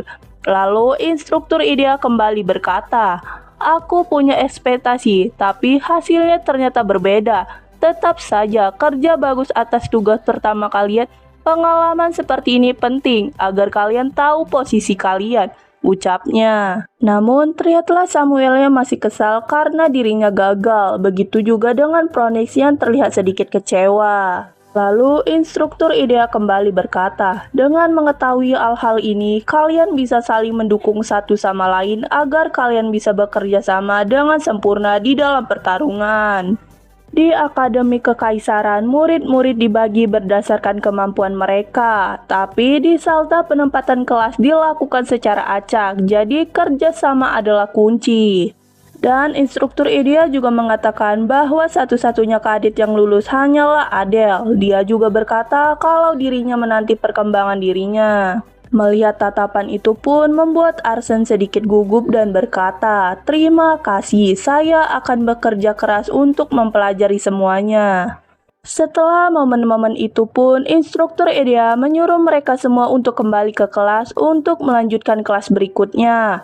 Mendengar pujian instruktur Idea, Arsen merasa bahwa ada wajah dari belakang yang seperti tidak bersahabat dengannya. Setelah itu pun mereka kembali ke ruang kelasnya dan pelajaran pun akan dimulai. Setelah kelas instruktur Idea, pelajaran selanjutnya berjalan sesuai urutan. Instruktur yang sedang mengajar mereka pun berkata, "Senang bertemu dengan kalian. Aku adalah instruktur yang bertanggung jawab atas pendidikan teori," ucapnya. Kemudian dia pun menulis sesuatu di papan tulis sambil berkata, "Di kelas teori kami mempelajari sejarah Demonic Cream dan kelemahan manusia. Jadi para demon berkumpul di sekitar Demon King pertama dan bentuk tubuh kita cukup mirip dengan manusia." Mereka pun yang mendengar penjelasan itu pun mulai merangkumnya di sebuah buku, dan tiba-tiba instruktur itu pun mengatakan bahwa di pertemuan selanjutnya dia akan mengadakan kuis tentang materi hari ini. Dan pastikan kalian untuk memahami semuanya kalau tidak mau remedial. Lalu setelah itu jam istirahat pun tiba. Mendengar perkataan instruktur tadi pun Arsen langsung menutup bukunya dan mulai menidurinya sambil berkata, "Sungguh ini terjadi lagi. Ini sama seperti saat aku bersekolah." Lalu Arsen pun melihat para murid yang lain. Dia pun terharu karena dirinya tak punya teman sama seperti dulu. Tapi tiba-tiba dirinya melihat ke arah seorang perempuan. Perempuan itu adalah orang yang ingin dihampiri oleh Arsen tadi. Arsen pun kemudian bangkit dan mulai mendekatinya. Melihat itu pun perempuan itu tampak sedikit bingung. Arsen pun kemudian berkata, "Senang bertemu denganmu, aku Adele," ucapnya. Tapi Arsen merasa aneh karena banyak sekali mata yang melihat ke arah mereka berdua. Dia pun semakin bertanya-tanya kenapa semua orang melihat ke arahnya. Kemudian perempuan itu pun berkata bahwa dirinya juga senang bertemu dengannya. Tapi Arsen merasa bahwa dirinya tidak nyaman. Dia pun mengatakan bahwa dirinya akan mengajak ngobrol lain kali saja.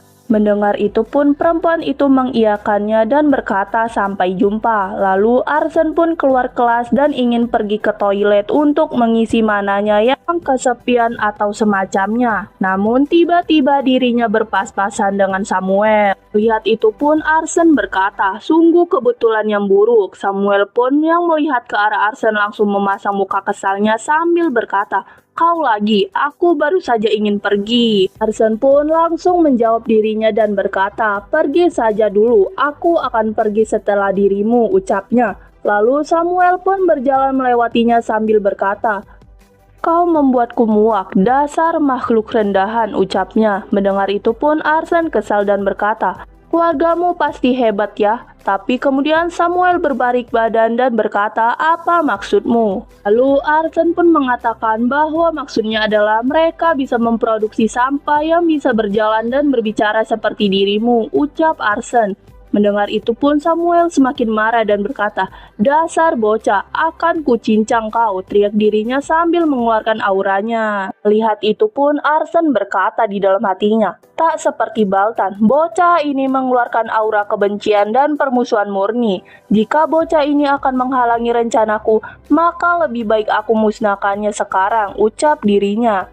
Dan Arsen pun sudah bersiap untuk menyerangnya. Namun tiba-tiba muncullah seorang instruktur dari arah salah satu meja di depan. Instruktur itu pun berkata, "Kita akan memulai kelas, jadi kalian berdua silakan kembali ke meja kalian masing-masing," ucapnya. Lihat itu pun Samuel dan Arsen tak percaya melihat itu. Arsen pun kemudian berkata di dalam hatinya, sejak kapan dia muncul? Mereka pun langsung diam dan mulai mengendalikan auranya. Kemudian Arsen pun berpikir bahwa meski instruktur itu mendadak tiba-tiba muncul, tapi talentku dan Samuel masih dikunci. Arsen pun semakin penasaran siapa sebenarnya instruktur itu. Lalu instruktur tersebut pun berkata, "Izinkan aku memperkenalkan diri. Jadi cepatlah kembali ke tempat duduk kalian."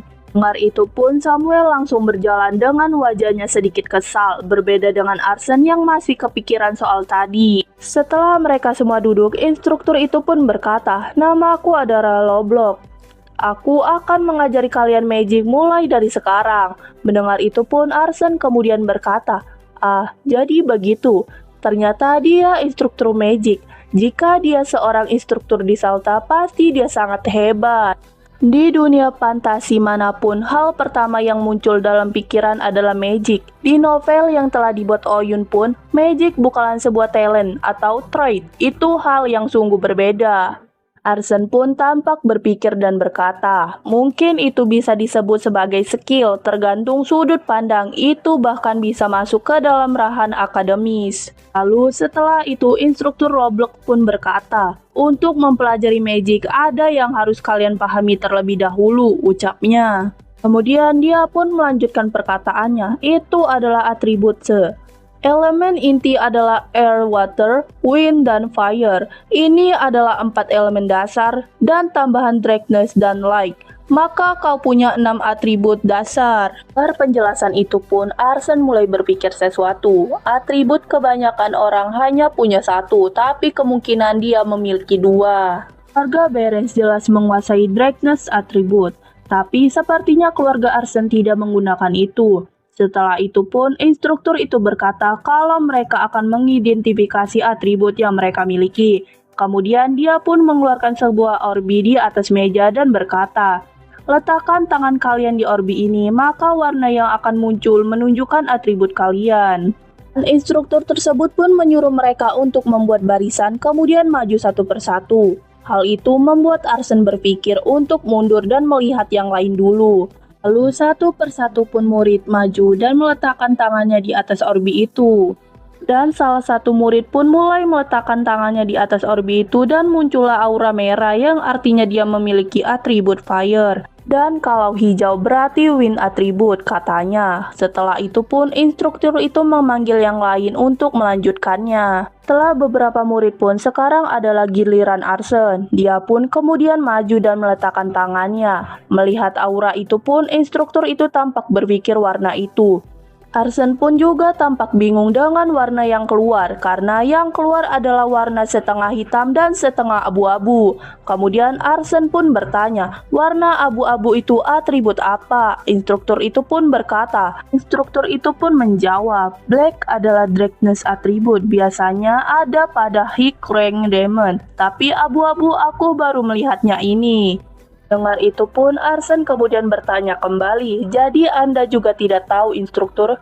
Instruktur itu pun mengatakan bahwa dirinya tidak tahu dan terkejut karena merasa betapa langkanya kejadian ini. Instruktur itu pun juga berkata kalau abu-abu berarti chaos, itu adalah atribut yang menentang tentangan alam. Itu pun Arsen kaget dan berkata, apakah ada magic seperti itu? Tanyanya. Namun instruktur itu hanya mengatakan bahwa dirinya hanya tahu sebatas itu. Arsen pun mulai semakin bingung karena dirinya merasa tidak ada menulis atribut seperti itu. Kemudian Arsen pun berjalan dan berusaha melupakan hal itu untuk fokus kepada darkness atribut. Saat Arsen sedang duduk sambil memikirkan sesuatu, tiba-tiba seseorang muncul dari belakang Arsen membuat dirinya terkejut. Arsen pun berkata, apa yang kau lakukan di belakangku? Mendengar itu pun Pronex juga terkejut dan berkata, bagaimana kau bisa mendeteksi teknikku? Tanyanya. Namun Arsen tidak mengerti apa yang dia katakan. Pronex pun berkata bahwa itu bukanlah hal yang penting. Lalu setelah itu Pronex pun berkata, apa yang kau pikirkan? Arsen pun kembali menjawab, apa maksudmu? Pronex pun berkata, jangan pura-pura bodoh. Lalu terlihatlah Pronex yang melihat ke arah Samuel dan berkata, apa kau memprovokasikan anak itu? Ucapnya. Mendengar itu pun Arsen berkata kalau dirinya hanya membela diri dan apakah ada masalah? Pronex pun kemudian menjawab, bukankah kau sama saja mengganggu keluarganya? Arsen pun menjelaskan bahwa lagi pula pasukan tidak bisa masuk ke Sultan, itu bukanlah masalah, ucapnya. Namun Pronex berkata bukan itu intinya. Melihat Arsen yang semakin kebingungan, dia pun ingin mengatakan sesuatu tapi dirinya seperti takut. Dan kemudian dia pun berkata bahwa dirinya akan kembali ke kursinya dan mengatakan kepada Arsen untuk hati-hati. Lihat tingkah lakunya pun membuat Arsen berpikir sesuatu, apa yang ingin dia katakan. Apa dia memperingatiku karena keluarga Samuel terkenal dengan balas dendamnya yang brutal? Tapi aku rasa sepertinya bukan itu. Lalu setelah kelas tenang pun tiba-tiba masuklah instruktur Ares yang akan mengajar kelas A. Instruktur Ares pun memukul meja sambil berkata, "Dasar lemah, jika ini adalah saat-saat normal, tidak satupun dari kalian yang pantas duduk di sini, meskipun melawan boneka yang hanya punya kekuatan 10% atau 5% saja. Semua kelompok dimusnahkan kecuali 8 terbesar saja." Mendengar itu pun para murid yang lain hanya diam. Mendengar perkataannya, Arsene pun berpikir sesuatu. Melukai harga diri kami sejak awal kelas, apakah dia sengaja memprovokasi kami? Lalu instruktur itu pun mengatakan bahwa dirinya akan mengajari mereka Sword My Ship. Dan mereka pun diminta untuk keluar dan berlari. Ares pun menyuruh mereka untuk turun berlari dan dia pun berkata, "Pondasi dari Sword My Ship adalah kekuatan fisik, teknik, dan yang didukung oleh daya tubuh yang akan menjadi 2-3 kali lipat lebih kuat." Namun di sisi lain terlihatlah Arsene dan seluruh murid kelas A yang sedang berlari tapi mereka kelelahan. Dan Ares pun tiba-tiba memanggil Pronix dan juga Samuel yang datang kepadanya. Ares pun berkata, "Siapa yang menyuruh kalian berlari menggunakan mana?" Mereka pun bersimpu dan meminta maaf. Tapi Ares mengatakan untuk mereka lari mengulangi dari awal. Melihat itu pun Arsene berpikir sesuatu. "Dasar anak orang kaya, mereka selalu curang. Dulu aku mengalahkan para Knight setelah merasuki tubuh ini dan melarikan diri ke Demon Rim. Aku sungguh menyebabkan kekacauan." Dan setelah beberapa lama pun Ares menyuruh mereka untuk berhenti dan berkata, "Kalian yang sudah menyelesaikan 50 putaran, silakan kembali ke asrama kalian masing-masing." Ares juga mengatakan bahwa bagi mereka yang belum menyelesaikan akan mendapatkan pelajaran tambahan. Lihatlah Pronix dan juga Samuel yang sudah terbaring karena kelelahan. Mereka pun kemudian kembali ke kelas untuk mengganti pakaian. Kemudian dia pun menuju asrama ingin segera istirahat. Namun di saat dia sedang berjalan menuju asrama, tiba-tiba seseorang menyentuh pundaknya. Arsene pun kaget kemudian melihat ke arah belakang. Dia pun kaget dan dia melihat kalau itu adalah Rene. Arsene pun semakin bingung kenapa dia ada di sini. Arsene pun bertanya, "Nona, apakah Anda sedang menuju ke asrama?" Rene pun mengatakan iya. Kemudian Arsene pun bertanya kembali, "Bagaimana hari pertama kelas Anda?" Namun Rene tidak menjawab pertanyaan itu, dia hanya diam. Arsene pun kemudian berpikir apakah ada orang di kelasnya yang membuat dirinya tersinggung. Ini adalah situasi sempurna bagi orang-orang untuk salah paham. Dan tiba-tiba Rene mengatakan tidak cukup, membuat Arsene bingung dan Rene pun kembali berkata, "Latihannya tidak cukup, jadi bantu aku dengan latihan pendinginku." Mendengar itu pun Arsene kaget karena dirinya sudah sangat lelah, berbeda dengan Rene yang sama sekali tidak terlihat kelelahan. Rene pun kemudian berkata, "Di dekat sini ada arena latihan pribadi untuk kadet. Kita masih punya waktu, jadi ayo segera ke sana." Mereka pun kemudian berjalan menuju arena tersebut. Setelah beberapa lama pun mereka sampai di tempat yang mereka tuju. Arsene pun tampak kaget dengan ruangan itu yang begitu besar. Ada banyak alat latihan dan semuanya bekerja keras. Ini akan membantu meningkatkan kekuatan fisik. Lalu kemudian Rene pun berkata, "Adele, haruskah kita memulai dengan ini?" tanyanya. Arsene pun mengatakan bahwa dirinya ingin mencoba dulu.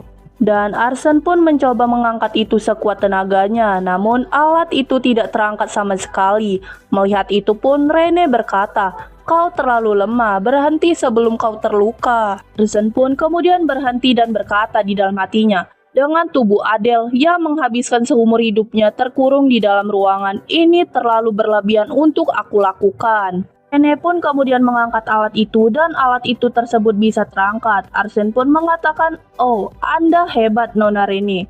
Tapi di sisi lain Arsene berkata bahwa dalam kekuatan murni aku sama sekali tidak sebanding dengan dirinya. Aku sungguh harus bekerja lebih keras. Dan setelah beberapa lama pun Arsene berkata mereka sudah berada hampir 2 jam, jadi sebaiknya mereka harus pulang. Mendengar itu pun Rene berkata baiklah. Dan Rene pun meletakkan alat itu dan sedikit kelelahan. Arsene pun berkata kalau dirinya akan mengawal Rene ke asrama. Kemudian di saat Rene memakai jas sekolah, Arsene pun mulai penasaran dengan kondisi dirinya sendiri. Dia pun kemudian membuka kertas itu dan mulai melihat bahwa mananya hanya meningkat sebanyak 24 saja. Meski setiap malam dirinya selalu melatih mana manipulation-nya. Arsen pun kemudian berpikir bahwa saat ini dirinya berada di fase perkembangan terlambat. Mungkin dirinya harus mencari Izir. Dan tiba-tiba Rene mengatakan bahwa dirinya sudah selesai. Rene pun juga bertanya, "Adele, kau sedang apa?" Dengar itu pun Arsen kaget dan berkata, "Baiklah, mari kita pergi," ucapnya. Setelah momen-momen itu pun mereka berdua telah sampai di asrama. Arsen pun mengatakan untuk Rene masuk dan juga istirahat. Setelah Rene masuk, Arsen pun merasa sangat lelah dan ingin segera beristirahat. Dia pun sampai di asramanya dan berjalan menuju kamarnya. Dia juga berjalan sambil melihat surat penerimaan ruangan di asramanya. Dia pun terus berjalan sampai dia menemukan kamarnya, dan tidak lama kemudian dia pun sampai di kamarnya. Arsen pun semakin penasaran siapa teman sekamarnya. Dia berharap semoga saja dia orang ahli dan kepribadian baik. Dia pun semakin deg-degan karena ini akan menjadi teman pertamanya di Demon World. Setelah itu, Arsen pun membuka pintu. Dia pun terkejut dengan teman sekamarnya adalah Samuel. Mereka pun sama-sama kaget dan berkata di dalam hatinya, "Apa yang kau lakukan di sini?"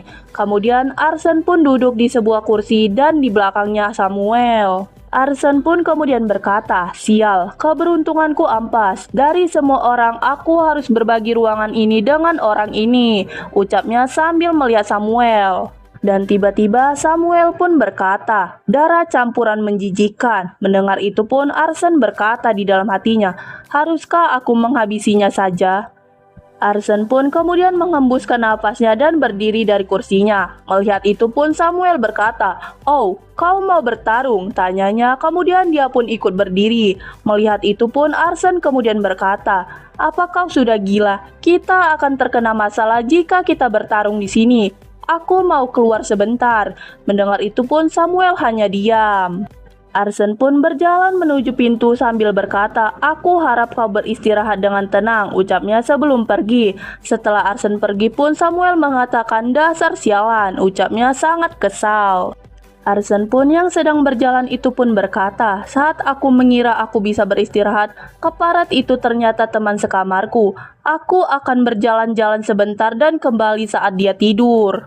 Arsen pun kemudian kembali berkata, "Kenapa orang yang bahkan bukan keturunan Ward memiliki amarah sebesar itu? Aku tidak paham dengannya." Namun tiba-tiba Arsen teringat sesuatu. Kalau dipikir-pikir Samuel adalah keturunan Gluttony. Mungkin ini mirip dengan dispositionku yang chaos. Hal itu membuat dirinya memikirkan itu. Dia pun semakin penasaran. Apa sebenarnya chaos itu? Dia pun berpikir ingin bertanya kepada kertas informasinya.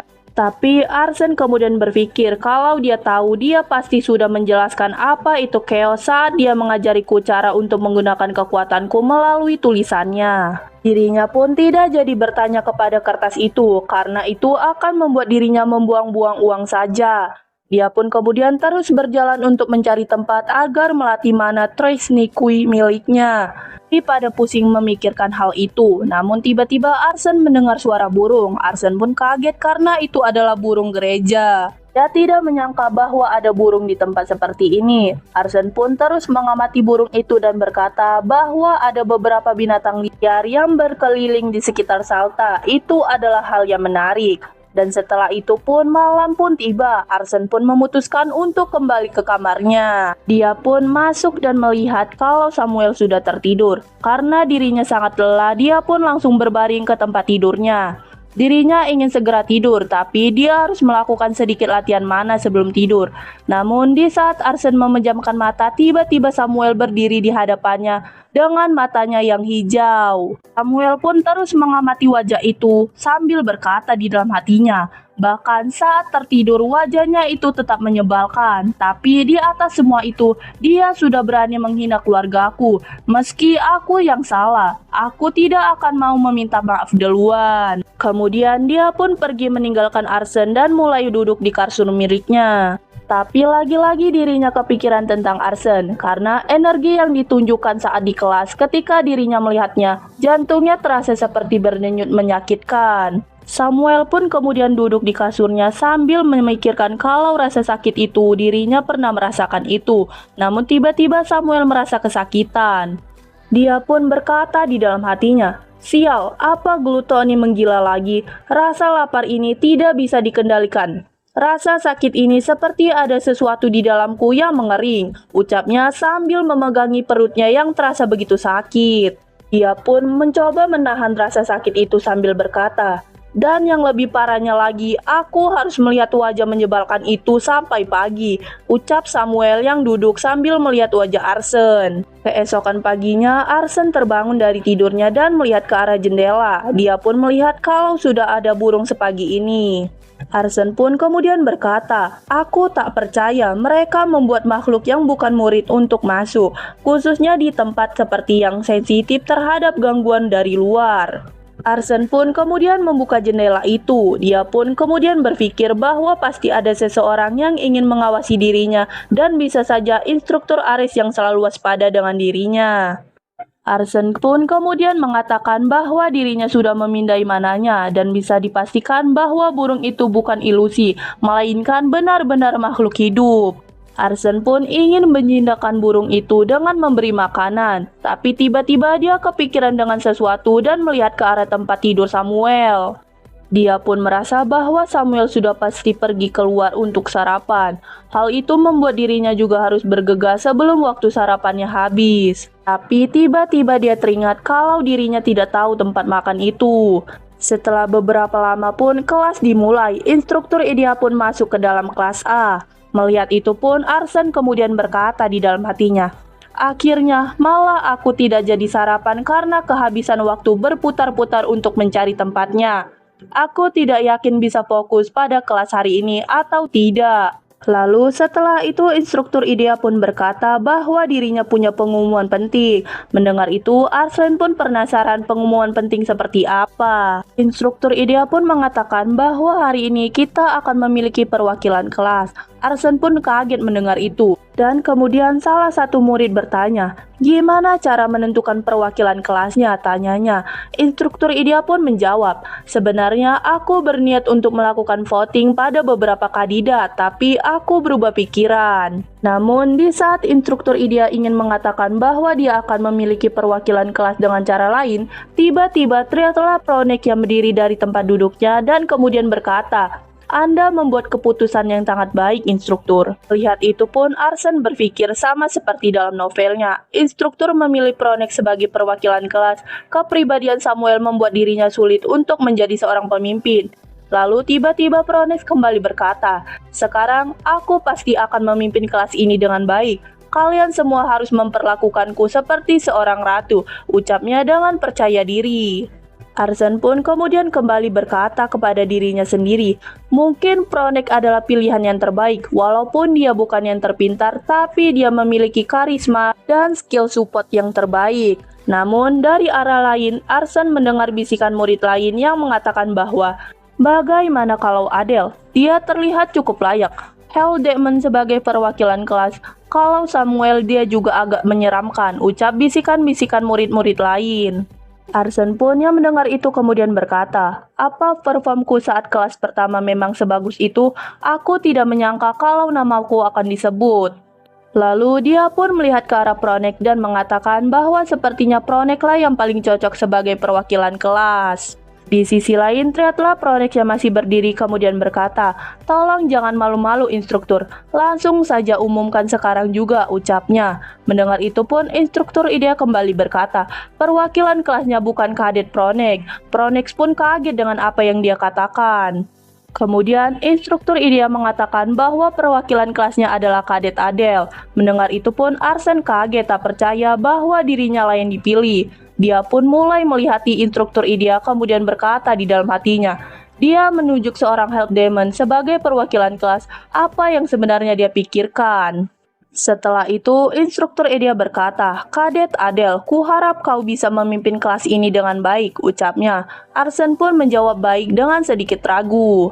Instruktur Idea pun kembali berkata, "Aku ada kelas lain yang harus kudatangi. Karena itu aku hanya akan memberitahu pengumuman hari ini dan langsung pergi untuk menyiapkan ujian tengah semester dan akhir semester. Kelas-kelas akan fokus pada praktikum." Instruktur IDEA juga mengatakan bahwa praktikum akan dilakukan secara berkelompok yang berisi 3 orang. Jadi mereka diminta untuk membuat kelompoknya masing-masing. Sementara itu, Arsen pun berpikir kalau ujian tengah semester dan praktikum di Salta kemungkinan berarti membunuh manusia. Dia pun juga berkata di dalam hatinya, karena dalam pertarungan, membunuh lawan itu adalah hal yang paling penting. Dan instruktur IDEA mengatakan bahwa dirinya akan segera keluar dan dia juga memperingati Pronek untuk tidak bicara santai seperti itu kepada dirinya karena kalau tidak dia akan memberikan pelajaran khusus. Mendengar itu, Pronex pun kaget. Kemudian instruktur IDEA meminta untuk perwakilan kelas mengumpulkan daftar kelompok pada dirinya. Setelah instruktur IDEA keluar, terlihatlah Arsen yang tampak berpikir, apakah memang ada tempat untuk melakukan praktikum atau mungkin seperti kemarin, menggunakan boneka yang dibuat oleh IDEA, pikirnya. Dia pun juga berpikir apakah seperti itu juga membutuhkan kelompok, namun dia merasa sepertinya dirinya sudah menentukan ke siapa saja yang akan menjadi kelompoknya. Nanti, ucapnya sambil melihat ke arah seorang wanita yang kemarin. Di sisi lain, terlihatlah instruktur Ares yang sedang berjalan menuju sebuah ruangan, yaitu ruangan instruktur IDEA. Dia pun berteriak memanggil instruktur IDEA sambil membuka pintu. Instruktur IDEA pun berkata, "Ada apa Ares?" Ares pun kemudian menjawab, "Apa yang sedang kau pikirkan?" Ucapnya sedikit marah. Instruktur IDEA pun melihat itu, kemudian berkata, "Senang rasanya, sudah lama aku tidak melihat wajah serius itu," ucapnya. Mendengar itu pun Ares mengatakan untuk tidak bercanda sekarang. Ares pun juga bertanya, "Kenapa kau malah menjadikan anak itu sebagai perwakilan kelas?" IDEA pun menjawab, "Padahal baru diumumkan tadi pagi. Apakah kau memiliki mata dan telinga di seluruh Sultan?" Tapi Ares tidak menghiraukan itu, dia pun malah mengatakan, memberikan posisi perwakilan kelas kepada orang itu, apa kau tidak mengerti apa maksudnya?